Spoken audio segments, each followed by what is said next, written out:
All right, Braves fans, let's get rolling. I'm George McNair, and this is State of the Braves.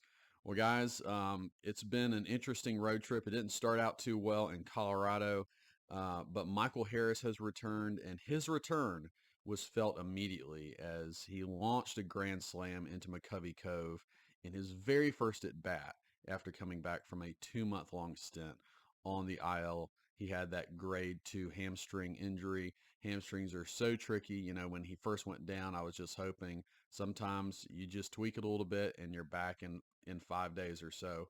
But that certainly wasn't the case for Harris. Out 2 months.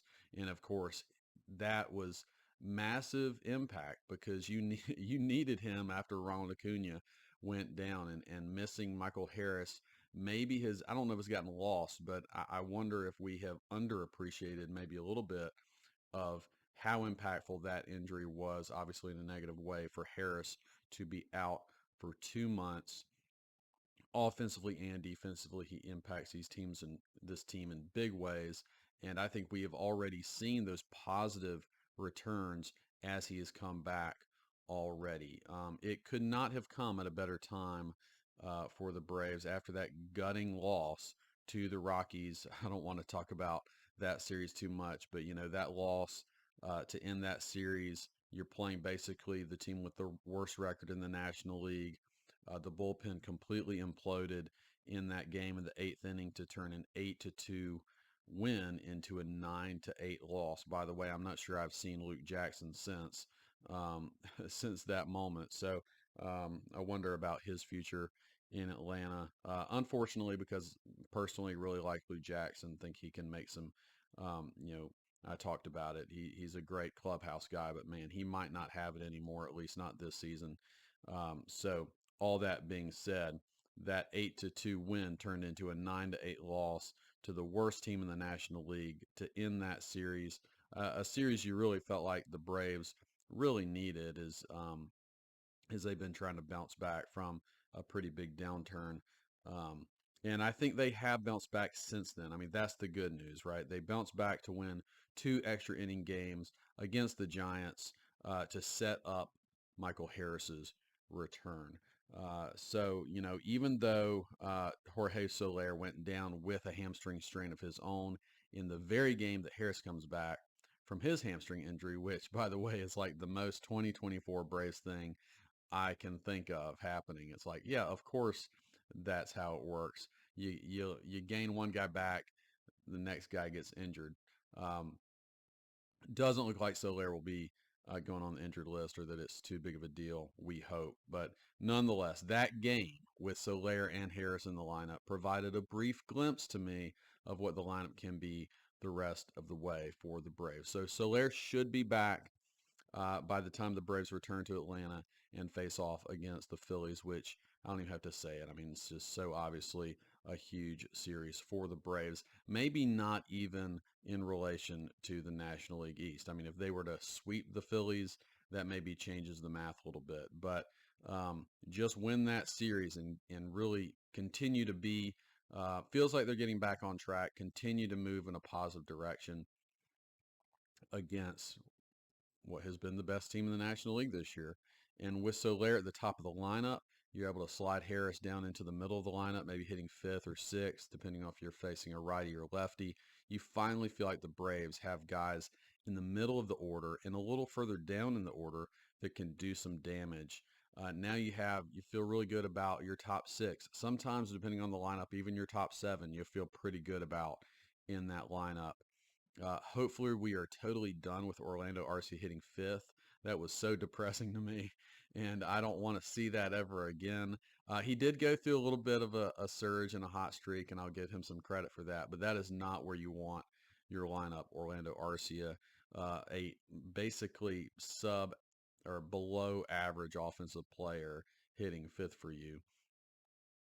And in a few weeks, Ozzy should be coming back, and so now adding Soler back, you got Michael Harris back. Now soon you'll hopefully be able to add Ozzy back and really get your full complement of offensive players in the lineup. You can see, yeah, this is a team once again, even though they're strikeout prone, they're relying on power, but you get a little more speed back with Ozzy, and obviously Harris, and Whit Merrifield has added a little bit of that as well since he's been in the lineup. These are positive things in the right direction, and you can start seeing this offense being much better than it has been for most of the year. So since Harris returned, the Braves are 4-2. Okay, we have 6 games under our belts. A couple of those games, the 2 losses have been disappointing, especially the loss to the Angels. You lose 3-2. They definitely had some opportunities in that game where, their inability with runners on base kind of reared its ugly head again, where they really should have won that game against definitely a subpar team. Yet they weren't able to do that. It is a little ironic to me where the Braves are not doing the little things all that well this year, and then here we are playing the Angels and Ron Washington and the other dugout, and he's all about the little things, right? So it's not lost on me, but it has been good in this series to see Wash and EY again. Love those guys. So, all right. So, anyways, the offense has been very inconsistent for these 6 games since Harris has been back, but in the positive and the negative, right? They had a game where they got shut out by Webb of San Francisco, who's probably a top 10 pitcher in baseball, top 15 pitcher in baseball. He pitched great. You chalk that one up. You tip your cap to him. But the loss to the Angels, that one really stung. I mean, the Giants game, if you win that game, you sweep a 4-game series, and I mean that would have been, really really awesome. But you feel like, okay, 3 out of 4 from San Francisco, who's also fighting for that last wild card spot. That's really good. But man, you go into that Angels game and you lose a game you really should have won. That stinks. Nonetheless, the Braves rebound last night, win the game 11-3. Okay, the offense is back again.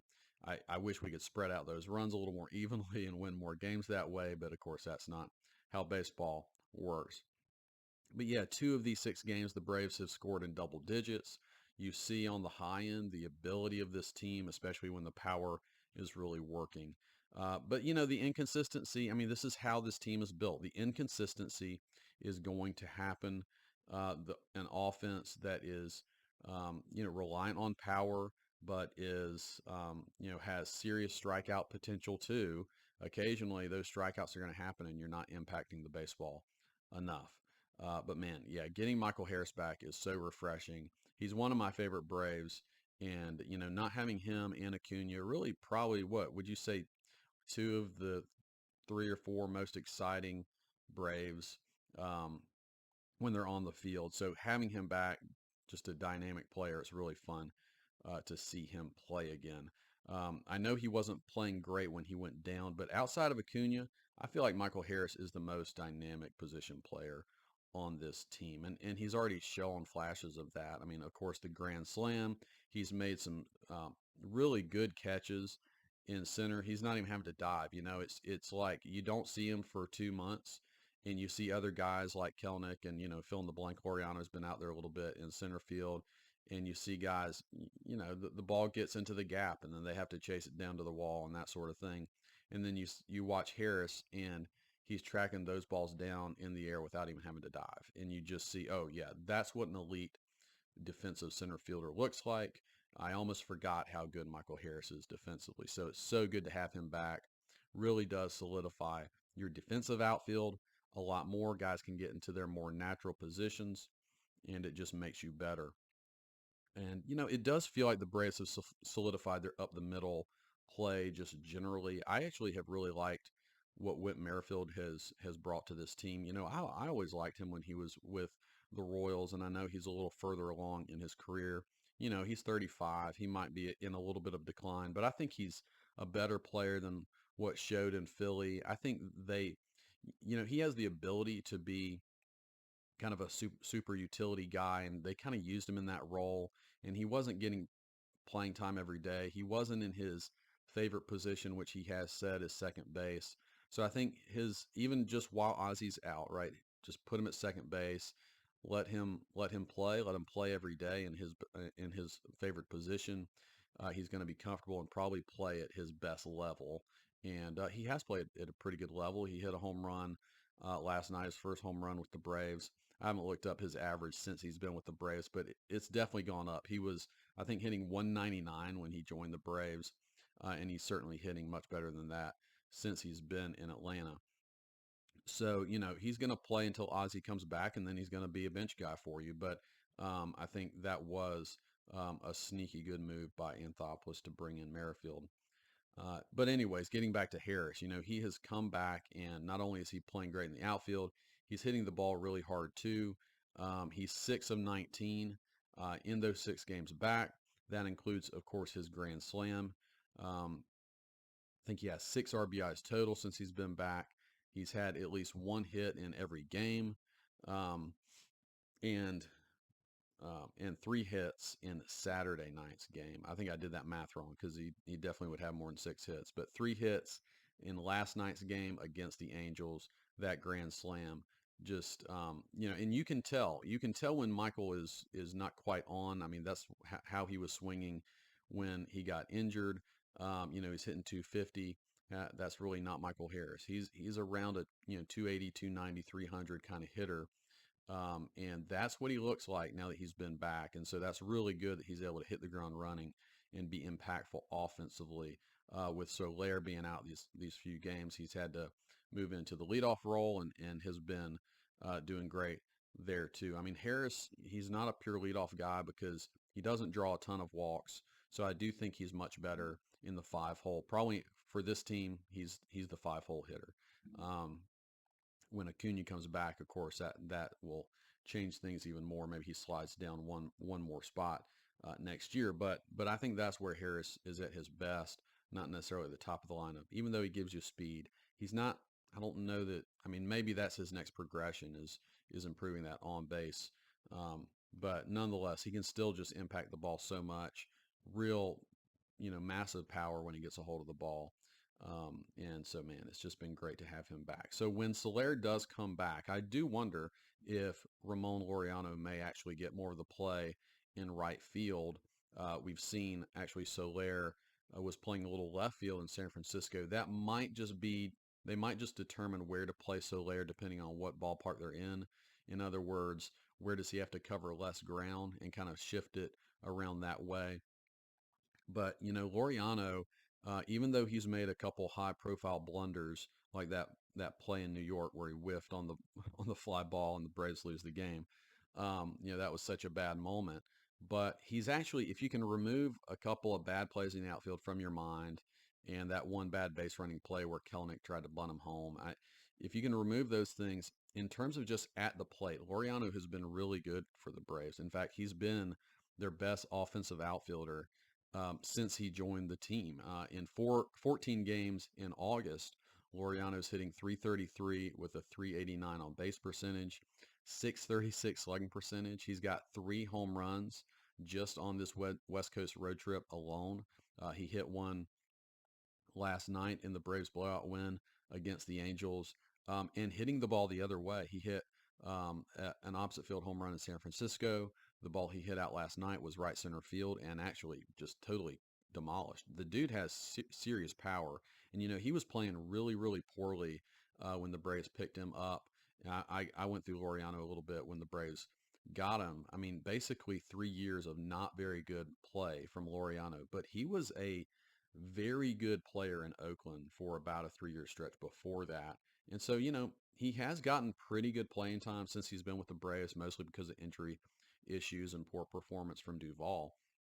But I really wonder if when Soler comes back, um, you know, Duvall, by the way, barely survived the roster crunch when Harris came back. The Braves sent Eli White down to AAA simply because he had options. If they had, released Duvall, obviously he's gone for good.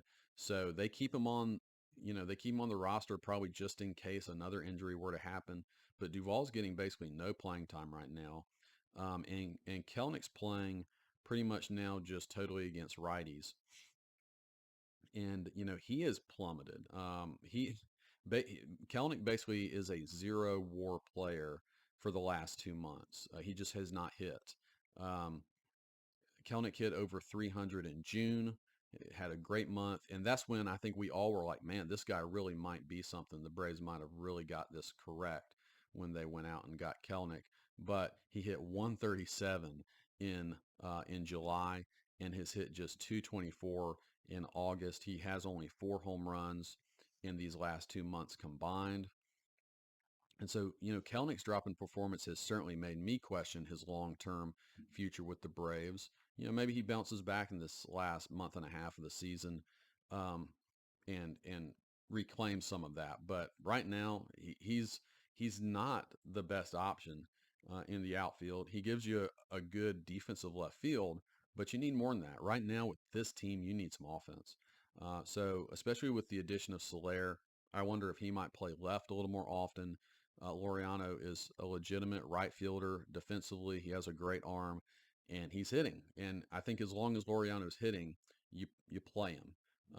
It might be more of a straight platoon with Laureano and Kelnick, but Kelnick's not hitting righties either right now. So I don't know why you wouldn't play Laureano while he's playing well.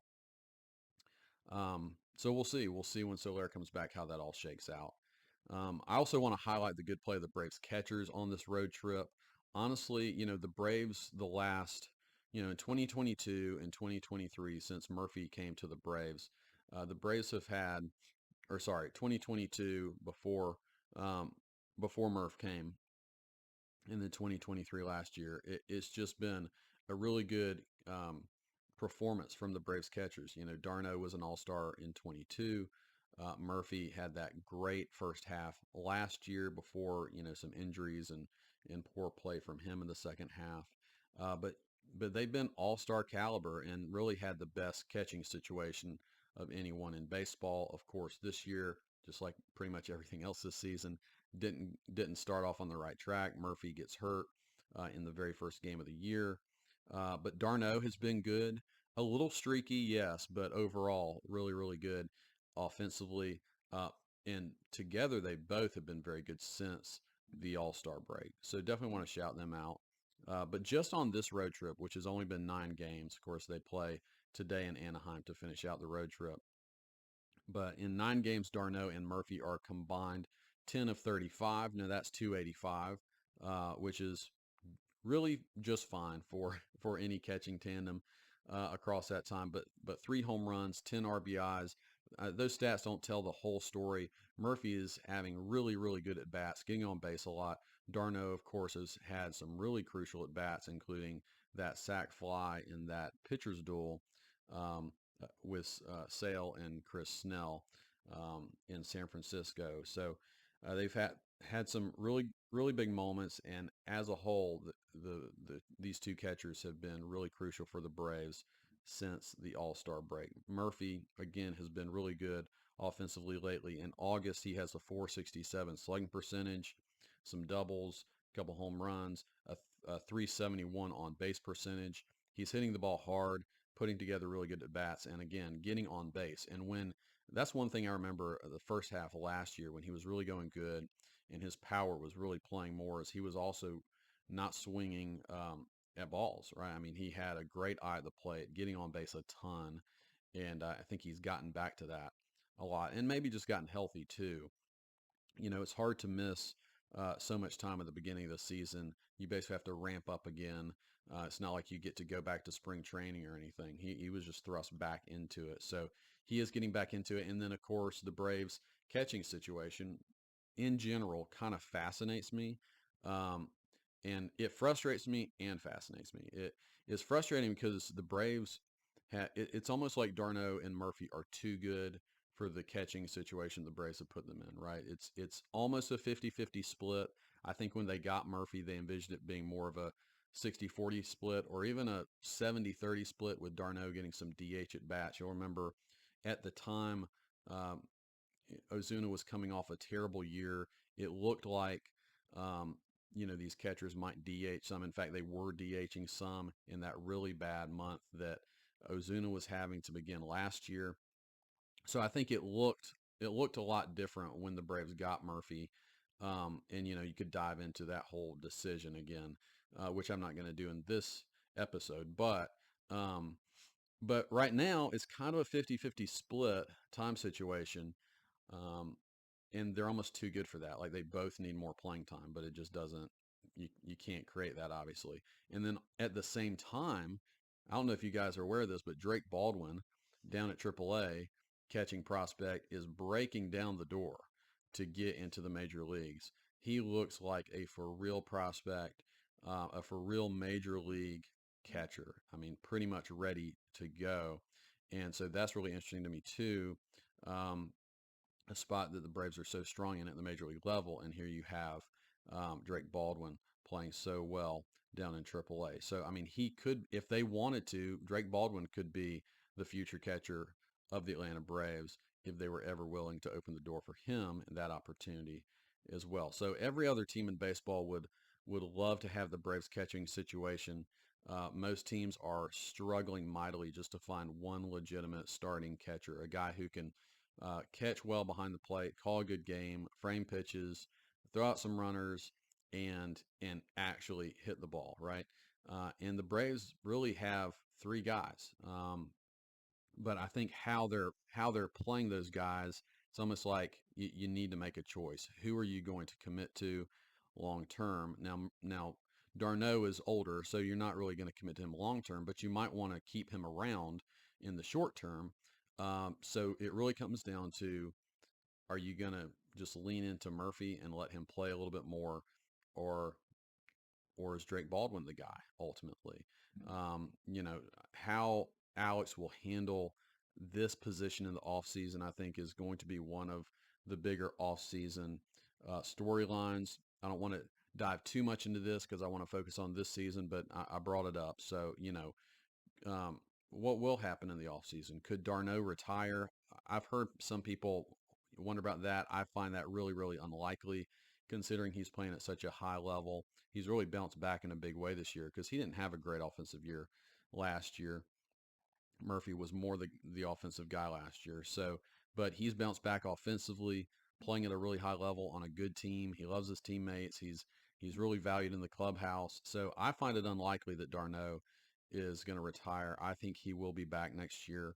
Could Murphy be traded? Alex doesn't like trading guys that he just gave extensions to, but clearly Murphy is not getting the playing time he needs, or I think even the Braves expected to be able to give him um, to really flourish, right? I mean, you need to be able to hit and play pretty consistently, and I think that's especially true for Murphy. And let's be honest, if you did trade Murphy, even though he's had a down year, you're going to get a pretty good haul for him because you're talking about an elite defensive catcher with real power who has shown for periods of time in his career that he can be all-star level. I mean, first half of last year, he was literally the best catcher in baseball, one of the best players in baseball through the first half. So he's shown flashes of that. Injuries and I think some other things, have kind of gotten his way, like playing time. But I do think you could get a haul for him if you wanted to go there. Now, could Drake Baldwin be traded to fill out the 2025 roster? I guarantee his trade value is super high right now for any team looking for their catcher of the future. You could probably plug and play him immediately if you were a team that needed a catcher. I find it very interesting that Baldwin was not traded at the deadline. He certainly was probably the top position prospect the Braves have.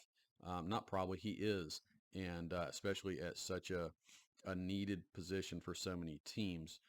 So the fact that Alex didn't go there, maybe he just didn't get the deal he wanted. Maybe he's being patient with that. But it could be a clue that the Braves have Baldwin in their future plans. I mean, I would love to be in that room and hear Alex's true thoughts on the subject.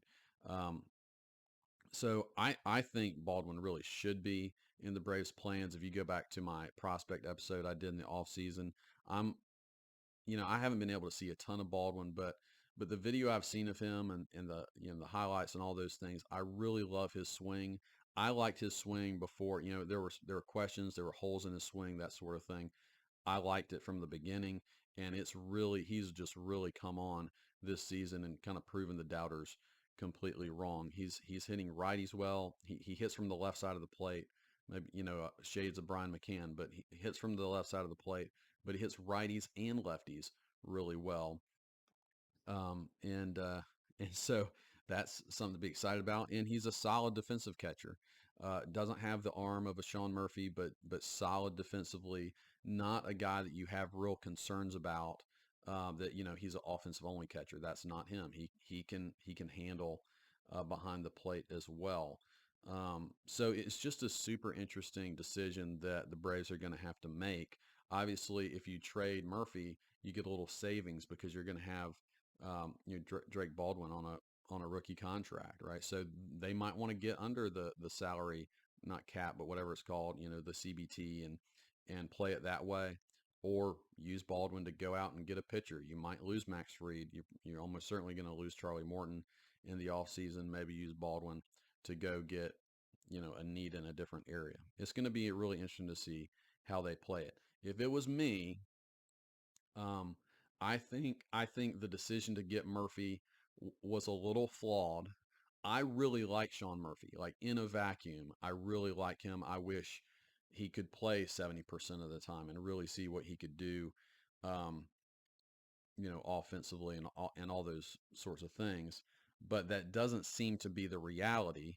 Um, and again, d'Arnaud is a guy that I think you want to play 40% of the time. So a 60-40 split of d'Arnaud and Drake Baldwin in his rookie year, or maybe a 50-50 split, uh, makes a little more sense to me. You save a little money.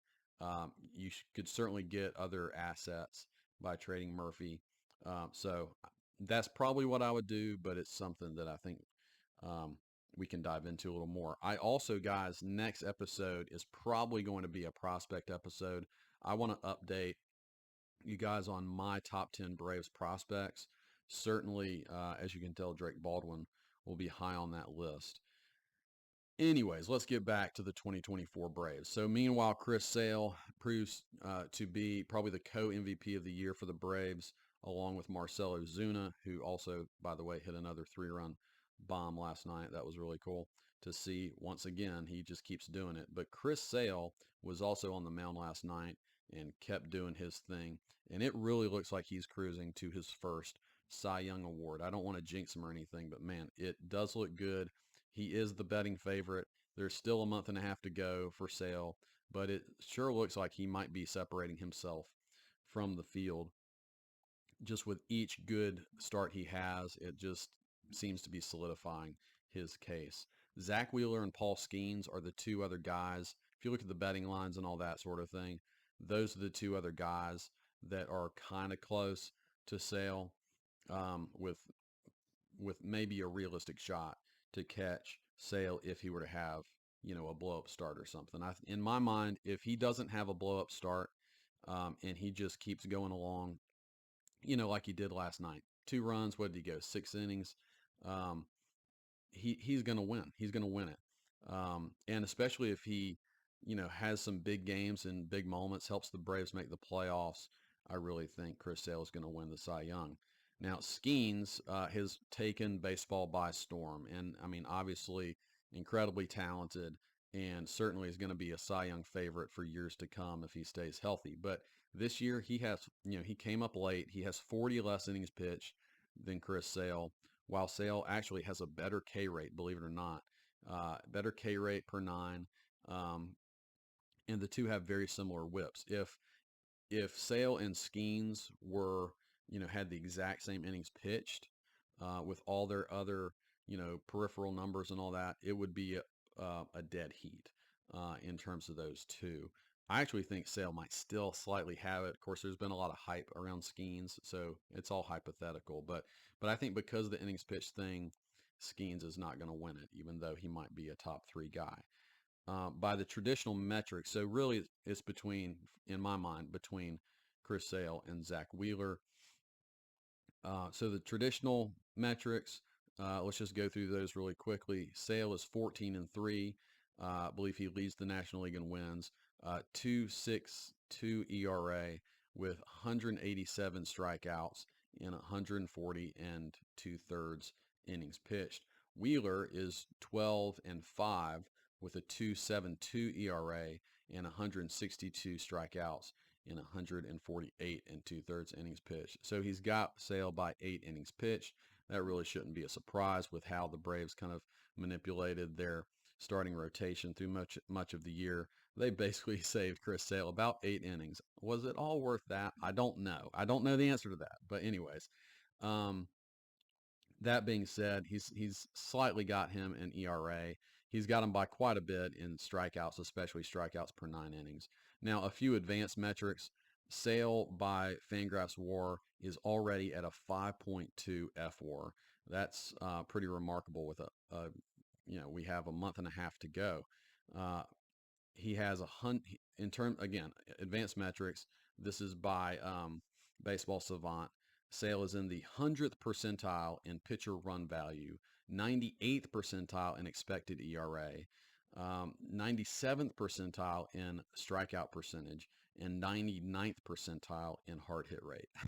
So you really, it would be hard to be better. I mean, that's the whole thing. It'd be hard to be better than Chris Sale has been this year. Now Wheeler by Fangraphs WAR 3.6 FWAR, and then by Baseball Savant 98th percentile in pitcher run value, 88th percentile in expected ERA, 81st percentile in K percentage, and 85th percentile in hard hit percentage. Now I'm cherry picking a few of those, but I mean if you look at the Baseball Savant pages, you're going to see some more, some more categories, but they're all pretty similar to this, with Sale being, just that much more in a, category of his own, basically. So my basic takeaway is Wheeler has been elite this year, but Sale has been even more elite, right? By nearly every metric, Chris Sale has been the number one most dominant pitcher in the National League. And him and Tarek Skubal basically are right there side by side in terms of dominance for the season. Skubal is the favorite to win the AL Cy Young Award. So Sale has been everything and more that we Braves fans could have hoped for, coming off of 5 injury-filled seasons with Boston. It's just remarkable. He should also probably win the Comeback Player of the Year award. It has been a career renaissance for Chris Sale. Before all those injury-filled years, it looked like he was a guaranteed Hall of Famer. Maybe he's on the edge of that now, but with a potential Cy Young season this year, maybe he's back in line for that sort of thing. Um, he was the 2017 Cy Young runner-up. He had 4 consecutive seasons in which he finished in the top 5 for the Cy Young voting in the American League. So after those great seasons, he had those 5 injury-filled years, and here he is back in Atlanta. He's 34, 35 years old, doing it again. So really special stuff from Sale. And of course, in this season, where so much has gone wrong, Chris Sale has been one of the very few consistent, excellent performers for the Braves. They would not be in playoff contention at all if it wasn't for Chris Sale. So they're going to need him to be just as good moving forward, right? He's got to be just as dominant every time out. And for the Braves to make the playoffs, that's just what is needed. Not to mention making a run for the playoffs. The good news is the Braves have the best pitcher in the National League, and if they make the playoffs, him being your game one starter sure gives you a lot of confidence, um, going forward. Max Fried hasn't been quite as good since he came off the IL. Hopefully, he can lock it back in. Spencer Schwellenbach this has been another super positive in a season of very few good good news stories for the Braves. Uh, Schwellenbach is a big time piece that is proving that he's going to be probably in their rotation for years to come. So that's also been a really good thing. So guys, with Sale dominating, Michael Harris is back, roaming center field, hitting bombs. Schwellenbach emerging as a really important piece in the rotation, and the offense showing signs of life, right? Finally showing some real signs of life. This season comes down to health, right? I do feel better than I did a week ago about the Braves and their chances, but it really just comes down to health. Can the team stay healthy enough to put the best team on the field in September and, of course, hopefully in October? Make the playoffs and make a run in the playoffs. Um, this season is more in question than any season we've had in the last 5 or 6 years. But they still have all of that potential, believe it or not. They really do. I was feeling super down about a week ago, and I'm back up a little bit, and that's of course the nature of a baseball fan and a baseball season. Hopefully, the Braves will beat the Angels today to finish off this road trip, which would be a very ultimately, even though with that Colorado series, a very positive road trip. And then what does that set up? Of course, it sets up a 3-game series where the Braves are going to face off against the Phillies. They have not seen the Phillies in a long time. Um, that will start Tuesday. Hopefully, Soler will be back. I would expect him to be back in the lineup. And a series win against the Phillies at home would be a great next step towards marching, hopefully, towards a playoff run. So get Soler back, get Ronaldo Lopez back and healthy. Eventually, early mid-September, get Ozzie back. And, we haven't talked much about it, but AJ Minter went down again with his hip injury. I don't know that he'll be back this season, but man, it would be great if he could come back near the end of the season and be there for the playoffs. So, yeah, get healthy as you can. I mean, everybody says it. If you have your full team raring to go for the playoffs, you're in a great position. So maybe they will. And we don't know what's going to happen to these other teams as well, if they're going to stay healthy or not. So that's a big part of it. But I do feel a little better about this team. And man, just having Michael Harris back is really awesome. Awesome to see him on the field. So, guys, thanks for tuning in to another episode of Stay the Braves. I'll talk to you soon.